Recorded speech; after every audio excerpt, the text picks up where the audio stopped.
Bismillahirrahmanirrahim. Assalamualaikum warahmatullahi wabarakatuh. Alhamdulillahi rabbil alamin. Wassalatu wassalamu ala ashrafil anbiya'i wal mursalin wa ala alihi wa ashabihi ajma'in. Rabbi shrah li sadri wa yassir li amri wal 'uqdatan min lisani yafqahul qawli, amma ba'd. قال الله تعالى في كتابه العزيز: أعوذ بالله من الشيطان الرجيم يا أيها الذين آمنوا اتقوا الله حق تقاته ولا تموتن إلا وأنتم مسلمون. صدق الله العظيم. Yang dikasihi lagi dimuliakan tuan-tuan dan puan-puan, sahabat-sahabat, rakan-rakan yang saya kasih sekalian. Alhamdulillah, syukur kita kehadrat Allah Subhanahu wa taala kerana dengan kasih dan sayang daripada Allah, hari Jumaat terakhir di bulan Syakban sebelum kita masuk ke bulan Ramadan, kita dapat bertemu pada pagi ini. Alhamdulillah. Dan mudah-mudahan pertemuan kita ini diberkati oleh Allah Subhanahu wa taala. Mudah-mudahan pertemuan ini menjadi asbab untuk kita senantiasa dibimbing oleh Allah untuk menjadi insan-insan yang cemerlang di dunia, cemerlang di akhirat. Kita masih lagi dalam mood bulan Syakban di mana kita masih berdoa kepada Allah dengan doa yang berbunyi, Allahumma barik lana fi Syakban. Ya Allah, berkatilah umur kami dalam bulan Syakban ini, ya Allah. Dan kita merayu kepada Allah, wa balighna Ramadan. Ya Allah, pertemukanlah kami, ya Allah. Maksudnya, panjangkanlah umur kami, ya Allah, sehingga kami dapat bertemu lagi dengan bulan Ramadan pada tahun ini. Kerana apakah kita dapat bertemu atau tidak dengan bulan Ramadan, Allahu alam. Kerana kita hanya tahu tarikh lahir, kita tak tahu tarikh mati kita. Ramai sahabat-sahabat kita yang kita lihat telah dijemput pulang oleh Allah dalam bulan Syakban ini. Maknanya mereka tak dapat bertemu dengan bulan Ramadan pada tahun ini. Tetapi kita masih hidup, Alhamdulillah. Dan mudah-mudahan Allah izinkan kita bertemu dengan bulan Ramadan. Dan kiranya Allah mempertemukan kita dengan bulan Ramadan. Kiranya Allah kabulkan doa kita sehingga Allah pertemukan kita dengan Ramadan. Maka apakah perkara yang penting untuk kita lakukan? Apakah usaha-usaha yang perlu kita buat agar Ramadan itu benar-benar menjadi asbab untuk kita ini akhirnya bertambah dekat dengan Allah, bukan bertambah jauh daripada Allah. Tuan-tuan dan puan-puan, sahabat-sahabat yang saya kasih sekalian, sesuai dengan fokus perbincangan kita pada pagi ini, Ramadan mendidik takwa. Penting kita lihat bahawa hakikatnya bulan Ramadan adalah bulan didikan, bulan tarbiyah, bulan latihan. Di mana selama sebulan sebenarnya kita dididik. Untuk apa? Untuk membetulkan baki hayat kita. Saya ulang balik, Allah datangkan bulan Ramadan, selama sebulan sebenarnya kita dilatih, kita dididik, kita ditarbiyah. Untuk apa? Untuk betulkan baki hayat kita. Sebab itu kita lihat, untuk kita faham Ramadan ni, tuan-tuan dan puan-puan, maka marilah kita lihat dalam 4 perspektif. Pertama, apakah tujuan Ramadan? Kedua, apakah suasana yang telah Allah wujudkan supaya proses Ramadan itu benar-benar dapat kita manfaatkan ke arah mencapai matlamat. Ketiga, apakah pengisian, apakah modul yang telah Allah susun atur sepanjang Ramadan. Dan yang keempat, apakah follow up program yang telah Allah letakkan untuk kita lakukan selepas Ramadan. Baik, mari sama-sama tuan-tuan dan perempuan kita lihat perkara yang pertama, iaitu apakah sebenarnya tujuan daripada Ramadan ini. Allah tegaskan dalam Al-Quran, ya ayyuhallazina amanu kutiba alaikumus siyam kama kutiba alal ladzina min qablikum la'allakum tattaqun. Wahai orang-orang yang beriman, diwajibkan ke atas kamu puasa sebagaimana telah diwajibkan ke atas orang-orang terdahulu daripada kamu, la'allakum tattaqun. Mudah-mudahan kamu menjadi orang-orang yang bertakwa. Daripada ayat ini, tuan-tuan, kalau kita pinjam terms dalam dunia pengurusan, kita ada input, kita ada proses, kita ada output. Jadi ya ayyuhallazina amanu itu adalah input, ini iman. Kutiba alaikumusiyam adalah puasa, puasa adalah proses. La'allakum tattaqun, takwa, takwa adalah output. Jadi puasa bukan output, puasa bukan end result. Puasa adalah proses, proses untuk menjana takwa. Sebab itu kita tak boleh berpuasa hanya sekadar berpuasa. Kita tidak boleh berpuasa hanya sekadar berpuasa. Puasa sepatutnya menjadi tools, menjadi mekanisme, menjadi alat untuk menjana takwa. Sebab itu Nabi pesan, ramai umat aku berpuasa, mereka tak dapat apa-apa kecuali lapar dan dahaga saja. Teruskan takwa, tuan-tuan, pahala pun tak dapat. Kerana apa? Kerana sejauh manakah takwa itu dapat dijana? Ianya berkadar terus dengan bagaimanakah kualiti puasa kita. Jadi insya-Allah, pertama kita kena jelas maksud daripada tarbiyah Ramadan adalah untuk menjana takwa, untuk bantu kita ke arah betulkan baki hayat kita supaya kerangka kehidupan kita ini berada pada kerangka takwa, insya-Allah. Baik, yang kedua, apabila kita bercakap tentang latihan tarbiyah, sebelum adanya matlamat yang jelas, perlu juga adanya environment, adanya suasana untuk membantu ke arah proses latihan itu berjalan dengan baik. Dalam konteks ini kita lihat Allah telah bantu kita beberapa perkara dalam bulan Ramadan ini supaya wujud suasana yang memudahkan kita untuk menjana takwa. Baik, pertama, tuan-tuan dan puan-puan, apabila masuk saja Ramadan, apa yang berlaku? Iblis dirantai, syaitan dirantai. Baik, tuan-tuan dan puan-puan, apakah signifikannya syaitan dirantai ini? Kita biasanya bila kita tak dapat istiqamah bangun malam, tak dapat istiqamah baca Quran, tak dapat istiqamah berzikir, tak dapat istiqamah pergi masjid, biasanya kita salahkan syaitan, tuan-tuan. Biasanya kita salahkan syaitan. Kadang-kadang syaitan tension dengan kita. Dia yang tak bangun tahajud, aku yang disalahkan. Tuan-tuan dan perempuan, kita ni manusia, fitrah kita memang sukar untuk menerima kelemahan diri kita. Kita biasa meletakkan kelemahan diri kita kepada perkara lain. Contoh, kita beli baju 10 tahun yang lalu, kita pakai tadi, kita pakai sekarang, dah tak selesa dah. Tapi ayat kita macam mana? Dah kecil baju ni. Yang salah baju dah kecil. Walhal sebenarnya baju itu yang kita beli, itulah saiznya, dia tak berubah. Yang dah berubah sebenarnya adalah badan kita. Badan kita yang dah gemuk, dah boroi dan sebagainya. Tapi kita tak kata badan kita yang dah gemuk, kita kata baju dah kecil. Begitulah sikap kita sebenarnya. Manusia kita suka meletakkan kesalahan, kelemahan diri kepada benda lain, kepada orang lain. Apatah lagi dalam masalah taat. Seperti saya katakan tadi, dalam masalah ibadah, masalah taat ini, masalah akhirat kita biasanya salahkan syaitan. Bila kita tak dapat nak istiqamah melaksanakannya. Maka Allah datangkan bulan Ramadan. Di dalam bulan Ramadan, apa yang berlaku? Masuk je Ramadan, malam pertama Ramadan, tuan-tuan, syaitan dirantai. Allahu Akbar. Maknanya Allah nak kita betulkan cara kita berfikir. Sampai bila kita nak salahkan syaitan ni, tuan-tuan? Besok di padang mahsyar, Allah Subhanahu Wa Taala bila bertanya kepada manusia, contoh, mengapa kamu mencuri? Boleh dia kata, oh Allah, saya mencuri sebab syaitan. Syaitan yang telah menipu daya saya, yang telah merayu supaya saya mencuri, dan saya telah mencuri. Syaitan yang salah. Apakah valid jawapan? Tuan-tuan dan perempuan, tersakan mahkamah mahsyar, mahkamah akhirat, mahkamah dunia pun tak valid. Bila hakim tanya, mengapa mencuri? Saya mencuri kerana syaitan. Tak valid.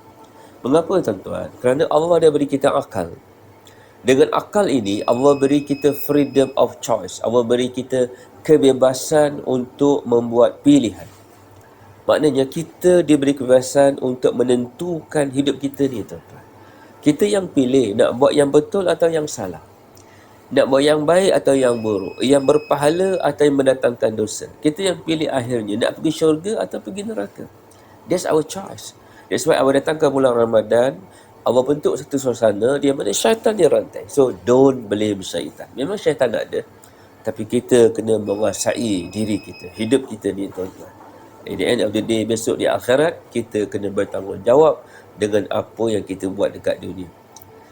Sebab itu adanya hari pembalasan, hari di mana untuk Allah balas setiap pilihan yang kita buat sewaktu kita hidup di atas dunia. Sebab itu ada syurga, ada neraka, tuan-tuan dan puan-puan. Jadi bulan Ramadan ni, Allah nak kita betulkan cara kita berfikir. Syaitan dah dirantai, suasananya telah wujud dengan baik. Maknanya kita ada ruang yang sangat besar untuk kita bina takwa, untuk kita bina taat, insya-Allah. Baik, yang kedua tuan-tuan, Allah bantu kita bagaimana untuk wujud suasana tarbiyah, suasana latihan ke arah membina takwa ini. Kalau syaitan itu musuh luaran, kita ada satu musuh dalam, iaitu nafsu. Subhanallah. Tuan-tuan, kita tak boleh buang nafsu. Kita tak boleh buang nafsu. Nafsu perlu dididik, nafsu perlu ditarbiyah. Biasanya di luar Ramadan, nafsu yang tunggang kita, nafsu yang tarik kita ke sana kemari, tuan-tuan. Tapi dalam bulan Ramadan, Allah nak kita ubah. Kita yang menunggang nafsu, bukan nafsu yang tunggang kita. Tuan-tuan, sewaktu Allah jadikan manusia ini, Allah jadikan 3 perkara dulu. Akal, roh dan nafsu. Kemudian Allah tanya akal, man ana wa man anta? Siapa aku, siapa engkau? Akal telah jawab, anta Rabb, ana 'abd. Engkau Tuhan, aku hamba. Kemudian tanya kepada roh, man ana man anta? Roh pun kata, anta Rabb, ana 'abd. Engkau Tuhan, aku hamba. Tapi bila tanya pada nafsu, man ana wa man anta? Nafsu kata, anta ana. Engkau, aku. Lu, gua. Ini nafsu, tuan-tuan. Allah arahkan malaikat, letakkan nafsu ini di dasar lautan 1000 tahun. Kemudian ditanya, man ana man anta? Masih nafsu kata, anta, ana. Engkau, aku. Nafsu ini diletakkan dalam api neraka 1000 tahun. Kemudian ditanya, man ana wa man anta? Nafsu masih kata, anta, ana. Engkau, aku. Kemudian nafsu ini dipuasakan. Allahu Akbar. Nafsu ini dipuasakan 1000 tahun. Maknanya tak diberi makan, tak diberi minum 1000 tahun. Kemudian ditanya, man ana man anta? Barulah nafsu berkata, anta Rabb, ana 'abd. Engkau Tuhan, aku hamba. Nah, tuan-tuan, maknanya nafsu ini dengan kita berpuasa, ia akan dapat dididik dan ditarbiyah. Maknanya untuk mendidik nafsu, untuk mentarbiyah nafsu, tuan-tuan, alatnya adalah puasa. Maka bila kita berpuasa, kita insya-Allah akan mampu mengembalikan nafsu kepada fitrahnya. Sebab itu kita sambut Hari Raya Aidilfitri di hujung Ramadan. Kerana berjayanya kita mengembalikan nafsu kepada fitrah. Jadi, ini 2 keadaan. Pertama, kita lihat syaitan dirantai. Kedua, nafsu siap untuk dididik dan ditarbiyah. Dan ada perkara yang ketiga yang Allah datangkan untuk bantu kita supaya ada suasana, environment, bi'ah yang mampu menjadi katalis ke arah menjana takwa. Iaitu dalam bulan Ramadan ni, tuan-tuan, Allah melipat kali gandakan seluruh amal baik kita. Subhanallah. Setiap amal sunat dikira seperti amal fardu di bulan biasa. Dan setiap amal fardu dalam bulan Ramadan ni Allah gandakan 70 kali ganda, tuan-tuan. Sebab itu dalam hadis yang masyhur kata Nabi, kalaulah umat aku tahu nilai Ramadan ni, mereka akan minta sepanjang tahun Ramadan, tuan-tuan. Allahu Akbar. Maknanya nilai kita dalam bulan Ramadan, nilai amal kita Allah lipat kali gandakan. Kita ibaratnya berada dalam gua emas, tuan-tuan, dalam lombok emas. Maka ambillah sebanyak-banyak mungkin emas itu. Jangan bawa gayung kecil je, jangan bawa berdi kecil je, tuan-tuan. Bawalah gundi yang besar-besar. Kalau mampu bawa trailer, kauplah sebanyak mungkin, tuan-tuan, amalan yang baik yang mampu kita lakukan dalam bulan Ramadan. Baik, tuan-tuan dan puan-puan, kita dah sentuh pertama dalam dunia tarbiyah, dalam dunia latihan. Pertama, kena ada matlamat. Kedua, perlu ada environment, perlu ada suasana, perlu ada bi'ah yang betul. Dan kita dah lihat matlamat Ramadan, takwa. Kemudian Allah Ta'ala bantu kita membentuk suasananya dengan syaitan dirantai tadi. Dan yang kedua, nafsu siap untuk dididik. dan adanya suasana di mana setiap amal kita Allah tingkatkan, lipat kali gandakan pahalanya. Baik, kita masuk yang ketiga, tuan-tuan. So, dalam dunia tarbiyah, dalam dunia latihan, perkara ketiga ini juga penting, iaitu apakah dia punya modul latihan. Ramadan bulan latihan untuk menjana takwa. Maka Allah telah susun sepanjang bulan Ramadan, tuan-tuan, modulnya. Baik, mari sama-sama kita lihat. Pertama sekali, tuan-tuan, bila masuk saja Ramadan, apakah perkara yang akan kita lakukan? Penting kita akan lakukan. Pertama adalah niat, tuan-tuan. Niat. Setiap malam kita akan berniat. Dan tidak sah puasa kita kalau kita berniat di siang hari. Tak sah puasa Ramadan kita berniat di siang hari. Dan bagi kita, mazhab Syafi'i, niat perlu diungkapkan, dilakukan setiap malam. Baik.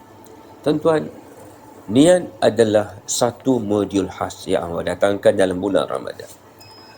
Hari ini kita berniat hanya sekadar untuk sahkan ibadat kita. Kita berniat hanya sekadar untuk sahkan ibadat saja.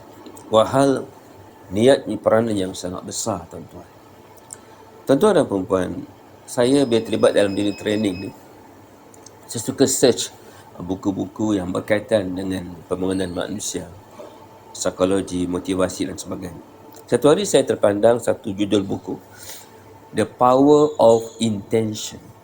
The Power of Intention. Tuan-tuan, intention dalam bahasa kita adalah niat. Intention dalam bahasa Inggeris, bahasa kita bermakna niat. So, the power of niat. Kita ni kalau Mak Saleh cakap, kita nampak, wow, hebat. Tapi inilah yang Nabi pesan, innamal a'malu bil niat. Setiap apa yang kita buat, ianya bergantung erat bagaimanakah niat kita. Untuk mudah faham ni, tuan-tuan, kita ambil contoh Datuk Azhar Mansur. Datuk Azhar Mansur telah dinobatkan sebagai warga negara kita yang pertama yang telah berjaya mengelilingi dunia secara solo dengan hanya menggunakan kapal layar. Baik, tuan-tuan, apakah yang telah menolak Azhar Mansur untuk meredah lautan yang luas, ombak yang besar? Apakah yang telah menolak Azhar Mansur untuk sanggup menerima berbagai bentuk difficulties, ombak yang besar, ribut, taufan di tengah laut yang tak menentu tu, tuan-tuan? Jawapannya adalah the power of intention, the power of niat. Tuan-tuan dan perempuan, sebab itu kita kena lihat balik, niat ini sangat penting. Niat ni ada dua, satu niat yang hidup, satu niat yang mati. Niat yang hidup adalah niat yang ada burning desire, niat yang ada keinginan yang berkobar-kobar, yang akhirnya diterjemahkan dalam bentuk tindakan, diterjemahkan dalam bentuk usaha yang jelas, tuan-tuan. Macam contohlah, kita ada anak kita tanya, nak jadi apa sayang? Nak jadi doktor, nak masuk universiti. Bagus, itu niat. Tetapi kalau dia tak belajar, dia main-main, tuan-tuan, dia tak usaha sungguh-sungguh, banyak ponting kelas, subhanallah, tentu kita akan mempertikaikan, kita akan mempertanyakan balik niat dia. Kata dia doktor nak, kata nak masuk universiti sayang. Kalau begini keadaannya, kamu tak akan dapat masuk universiti. So, maknanya, tuan-tuan, dalam bulan Ramadan, modul yang pertama ni adalah modul untuk kita muhasabah niat-niat kita. Maknanya, di samping kita berniat untuk puasa Ramadan, nawaitu shauma ghadin an ada'i fasyad, di samping itu, tolong tuan-tuan, dalam bulan Ramadan ini, di malam-malam hari, muhasabah dirilah. Lihatlah balik niat-niat kita. Baik, apakah niat kita yang paling besar, tuan-tuan? Kita nak masuk syurga. Allahu Akbar. Kita nak masuk syurga, tuan-tuan. Ini niat kita yang paling besar. Dan mengapa kita nak masuk syurga, tuan-tuan? Untuk apa kita nak masuk syurga? Kita nak jumpa Allah dalam syurga. So, niat kita yang paling besar adalah kita nak jumpa Allah dalam syurga. Itu niat kita yang sangat hebat. So, bagaimana usaha yang telah kita buat, tuan-tuan? Setakat ini, kalau ditakdirkan kita mati, tuan-tuan, malam ni, dah siapkah kita? Usaha yang telah kita buat setakat ini, layakkah kita untuk bertemu dengan Allah dalam syurga? Dah. Sebab itu dalam bulan Ramadan ni, maknanya kita kena lihat amalan yang penting. Modul pertama itu adalah niat, iaitu amalan yang kita kena hidupkan adalah muhasabah diri. Maknanya untuk kita mengintrospeksi diri kita. Lihat balik niat-niat yang ada dalam diri kita ni, tuan-tuan. Tuan-tuan, kita sebagai suami, apa niat kita? Bila kita mula-mula berkahwin, waktu kita dinikahkan, apa niat kita, tuan-tuan? Mengambil isteri kita tu sebagai isteri, apa niat kita? Niat kita nak jadi isteri yang baik, nak jadi suami yang baik untuk isteri kita. Kita nak didik dia, nak tarbiyah dia agar menjadi isteri yang salihah, agar dapat sama-sama masuk syurga nanti. So tuan-tuan, bagaimanakah usaha kita buat setakat ini? Dah 20 tahun kita berkahwin, 30 tahun kita berkahwin. Bagaimana niat kita? Kita sebagai isteri, mengapa dan kenapa kita bersedia menjadi isteri kepada suami kita? Apa niat kita, tuan-tuan dan puan-puan? Apa niat kita sebenarnya? Cuba cek balik. Niat kita adalah nak jadi isteri yang salihah untuk suami kita. Kita nak berbakti kepada suami kita untuk dapat redha Allah Subhanahu wa taala.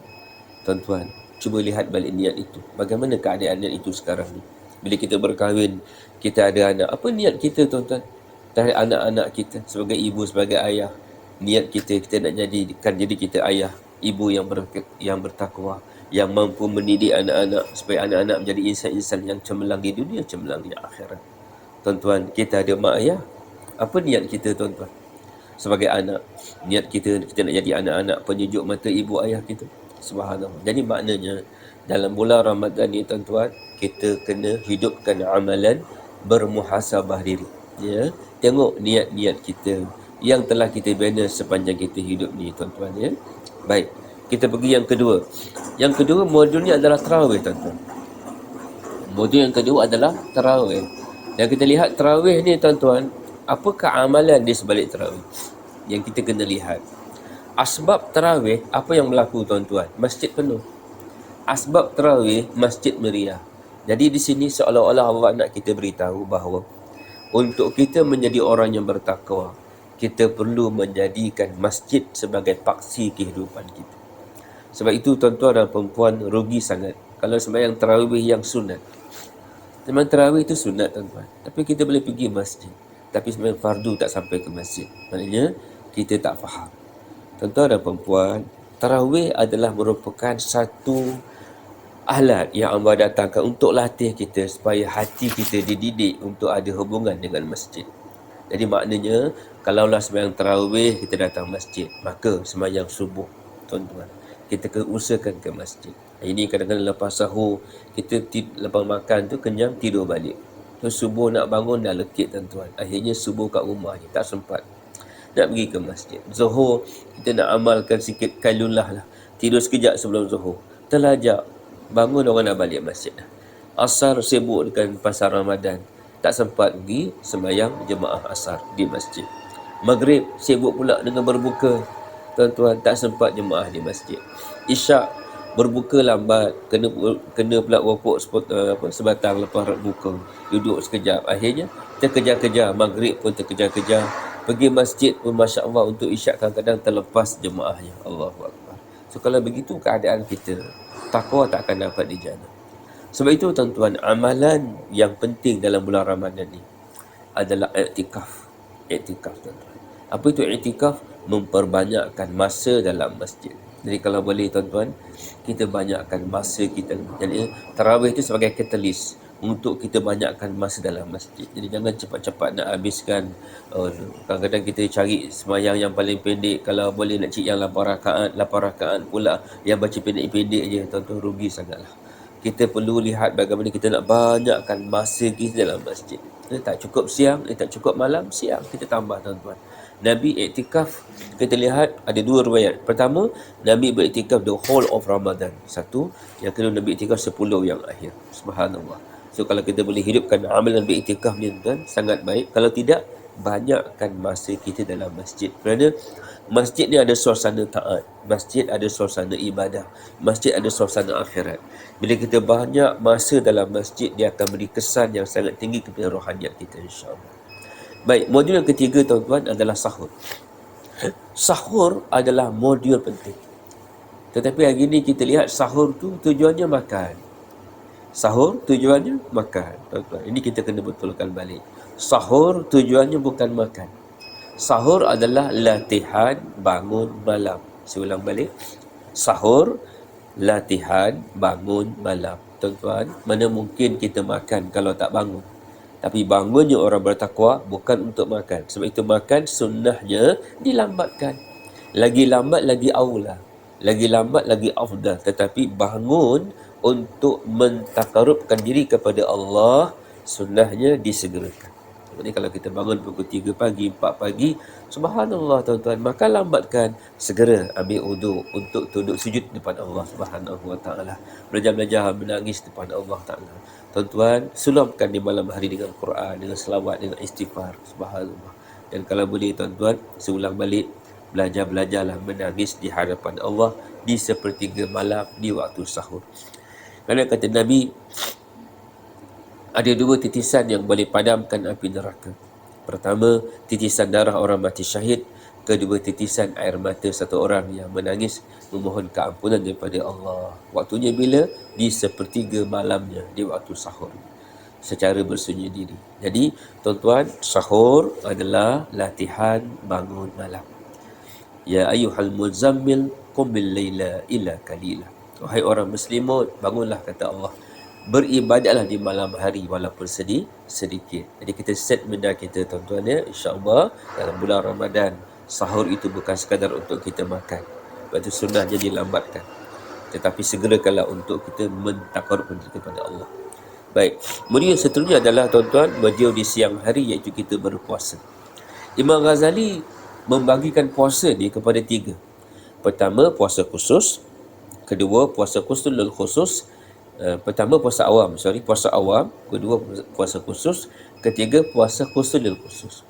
Puasa awam, puasa menahan diri daripada makan dan minum serta perkara-perkara yang membatalkan puasa. Dan ini kita faham dan kita cukup jaga. Tetapi takwa tak akan terbina kalau kita hanya fokus kepada puasa awam.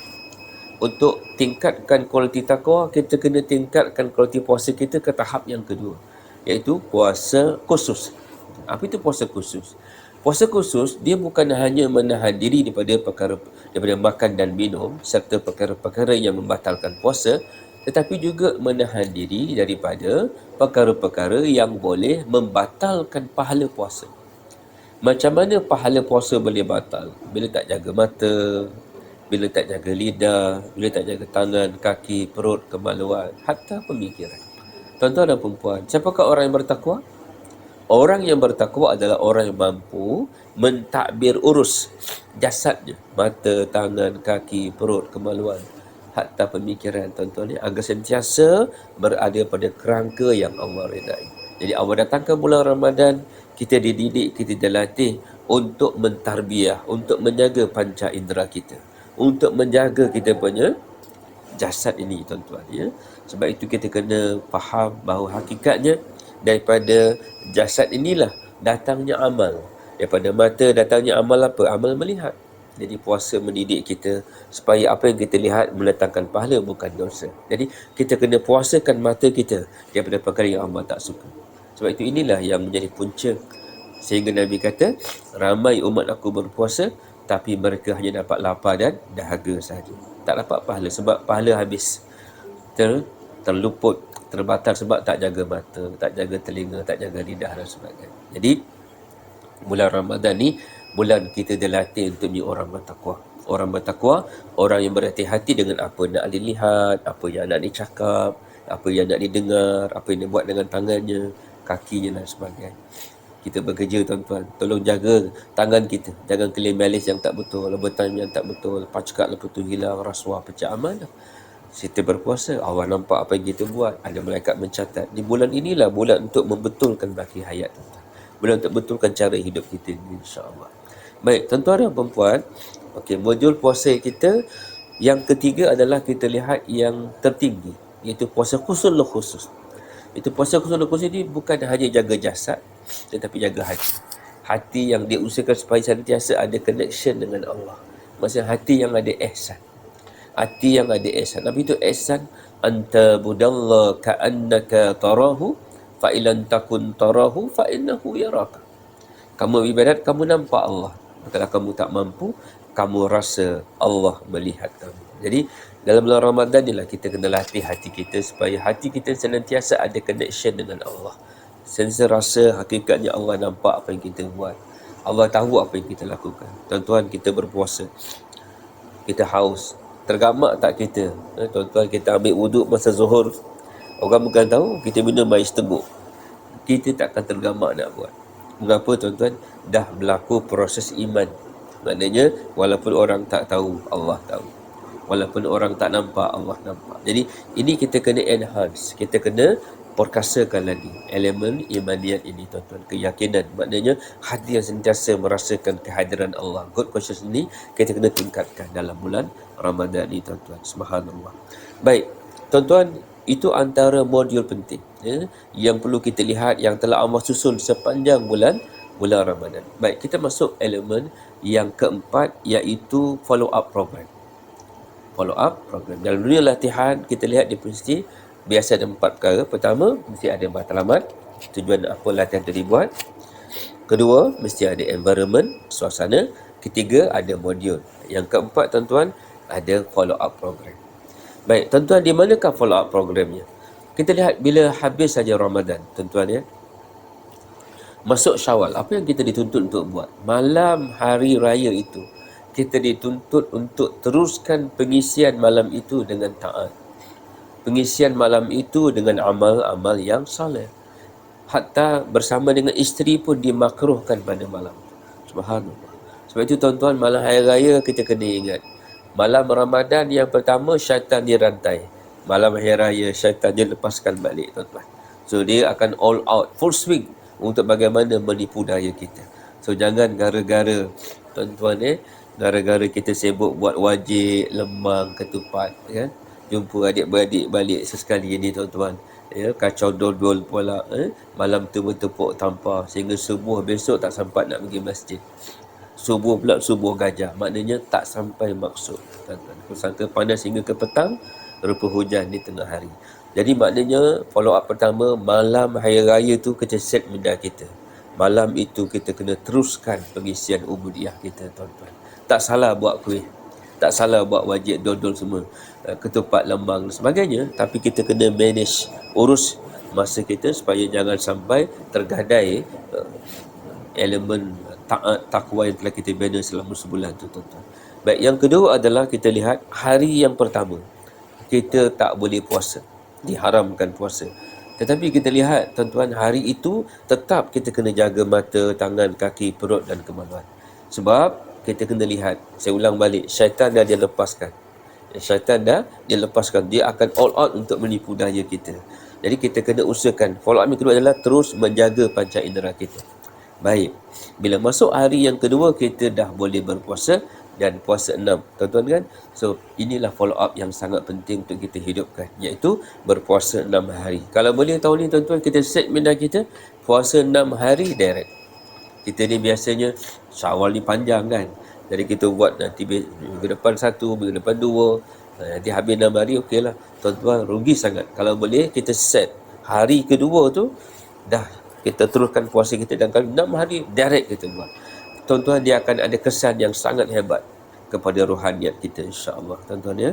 Dan follow up berikutnya adalah puasa Isnin Khamis dan puasa 3 hari di tengah bulan Islam dan 3 di hujung bulan Islam. Ini semua follow up program untuk apa? Untuk recharge, untuk datangkan balik mood Ramadan ni. Sebab itu Ramadan ni bukan untuk Ramadan, tetapi Ramadan ini adalah untuk kita betulkan baki hayat. Jadi kita perlu lihat balik follow up program ni, di mana antara core-nya adalah puasa-puasa tadi, puasa 6 hari, puasa Senin Khamis, puasa 3 hari tengah bulan dan hujung bulan ni. Ini adalah core program yang mana untuk membantu kita recharge balik, dapat kekuatan, kemampuan insya-Allah untuk kita betulkan baki hayat semua. Jadi Ramadan yang telah kita bina itu tak habis itu saja, kita kena teruskan rohnya di sepanjang hayat kita. Jadi tuan-tuan dan puan-puan, masa mencemburui kita, mudah-mudahan apa yang kita bincang ni ada manfaatnya insya-Allah.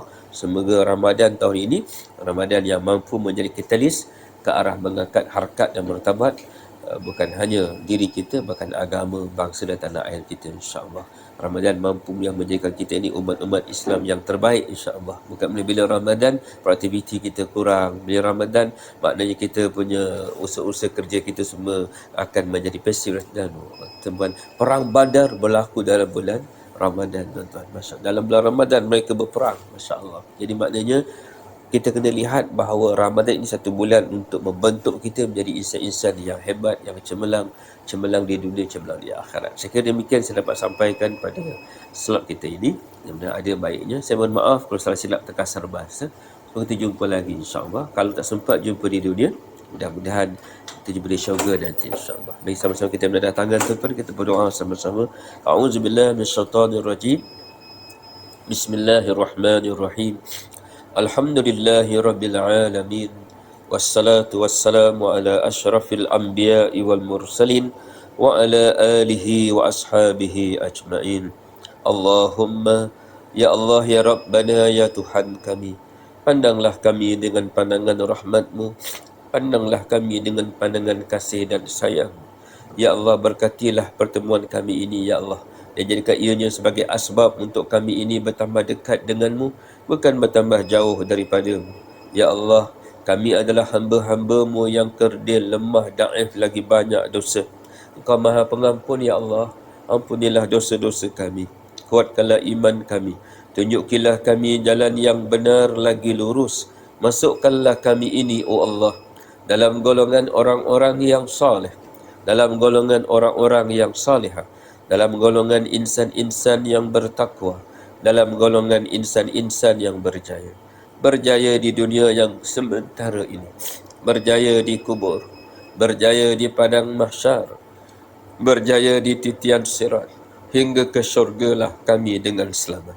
Allahumma, ya Allah, ya Rabbana, ya Tuhan kami, sesungguhnya kami sedar bahawa kehidupan kami ini adalah kehidupan yang sementara. Akan datang satu hari, akan datang satu saat, kami pasti akan berpisah dengan anak-anak yang kami sayang. Kami pasti akan berpisah dengan isteri, suami, ibu, ayah, adik-beradik yang kami cintai. Kami sedar, oh Allah, satu hari nanti kami pasti akan dimandikan orang. Kami pasti akan dikafankan orang. Kami pasti akan disembahyangkan orang. Kami pasti akan diusung ke tanah perkuburan. Kami pasti akan ditinggalkan di dalam tanah tanpa teman, tanpa kawan. Tetapi amat kurang bekal kami, oh Allah. Amat kurang persiapan kami. Ampunilah segala kealpaan kami. Ampunilah segala kelalaian kami. Berilah kekuatan kepada kami, agar kami mampu menggunakan sisa-sisa umur kami, saki baki hayat kami yang masih ada ini dengan sebaik-baiknya, mentaati seluruh perintah-Mu, menjauhi seluruh larangan-Mu. Hidupkanlah kami dalam taat, matikanlah kami dalam taat. Hidupkanlah kami dengan iman, Islam dan ihsan. Matikanlah kami dalam iman, Islam dan ihsan. Ya Allah, kami semua ada ibu, kami semua ada ayah. Sesungguhnya ibu dan ayah kami telah banyak bersusah payah untuk kami. Telah banyak harta benda, wang ringgit, peluh keringat, masa dari umur mereka yang mereka telah korbankan untuk kami, kerana hendak melihat kami anak-anaknya ada baju untuk dipakai, ada makanan untuk dimakan, ada pelajaran untuk masa depan. Ibu ayah kami bekerja bertungkus lumus, membanting tulang membesarkan kami. Ya Allah, kami takkan mampu untuk membalas seluruh jasa baik ibu dan ayah kami ke atas kami selama ini. Engkau terimalah itu sebagai ibadah mereka, ya Allah. Engkau terimalah itu sebagai amal saleh mereka, ya Allah. Ya, Engkau terima dengan sebaik-baik penerimaan, dan Engkau ganjarilah mereka dengan sebaik-baik ganjaran. Ya Allah, kasihanilah ibu dan ayah kami, sebagaimana mereka telah mengasihani kami, mendidik dan mengasuh kami sejak kami dari kecil lagi. Ampunilah dosa kedua ibu dan ayah kami. Bahagiakanlah kehidupan ibu dan ayah kami di dunia yang sementara ini, di kubur mahsyar dan sirat, hingga ke syurgalah ibu dan ayah kami dengan selamat. Ya Allah, Ya Rahman, Ya Rahim. Permintaan yang sama untuk kebahagiaan yang hakiki lagi abadi kami pohonkan untuk anak-anak kami, isteri kami, suami kami, adik-beradik kami, ibu mertua, bapa mertua kami, rakan-rakan kami, guru-guru kami, sanak saudara kami, datuk nenek kami, jiran-jiran kami, ahli qaryah kami, para pemimpin kami, para pimpinan kami, para ulama kami, seterusnya umat Islam yang lain, waimah yang masih hidup maupun yang telah mati. Ya Allah, kepada mereka yang telah pergi dahulu daripada kami, khususnya dari kalangan kaum kerabat kami, guru-guru yang pernah mendidik kami, kawan-kawan yang pernah susah dan senang dengan kami, tidak ketinggalan kepada seluruh warga kerja maritim dan seluruh umat Islam yang lain yang telah mendahului kami menghadap-Mu. Mohon apalah kiranya, oh Allah, Engkau letakkanlah roh-roh mereka di kalangan orang-orang yang Engkau kasih lagi sayang. Engkau luaskanlah kubur mereka seluas sarjana mata memandang. Engkau jadikanlah kubur mereka satu taman daripada taman-taman syurga. Engkau ampunilah dosa-dosa mereka. Engkau permudahkanlah urusan akhirat mereka. Allahumma ighfir lahum warhamhum wa'afihim wa'fu anhum. Bagi kami yang masih hidup ini, kami sedar kami sedang menunggu giliran untuk kami kembali kepadamu. Kami hanya mengetahui tarikh lahir kami. Kami tidak tahu tarikh mati kami. Kami hulur tangan kami kepadamu, oh Allah. Pimpinlah kami, pandulah kami, bimbinglah kami, didiklah kami, agar kami senantiasa berada di bawah naungan hidayahmu. Kiranya telah sampai saat ajal kami, matikanlah kami dalam husnul khatimah. Jangan matikan kami dalam su'ul khatimah. Ya Allah, kami tak pandai berdoa. Apa yang baik untuk kami, apa yang baik untuk keluarga kami, apa yang baik untuk masyarakat setempat kami, apa yang baik untuk maritim, organisasi tempat kami bekerja ini, apa yang baik untuk negara kami, apa yang baik untuk agama kami, apa yang baik untuk bangsa kami, apa yang baik untuk umat ini, apa yang baik untuk dunia ini, apa yang baik untuk seluruh manusia di seluruh muka bumi ini, itu yang kami minta daripada-Mu. Ya Allah, kabulkanlah segala harapan-harapan kami, segala cita-cita kami dan segala kehendak-kehendak kami. Ya Allah, kiranya ada di antara kami ini yang sakit, mohon Kau sembuhkanlah sakitnya. Jika ada di antara kami ini yang punya masalah, mohon Kau permudahkanlah jalan-jalan penyelesaiannya. Jika ada di antara kami ini yang punya hajat, mohon Kau kabulkanlah akan hajat-hajatnya.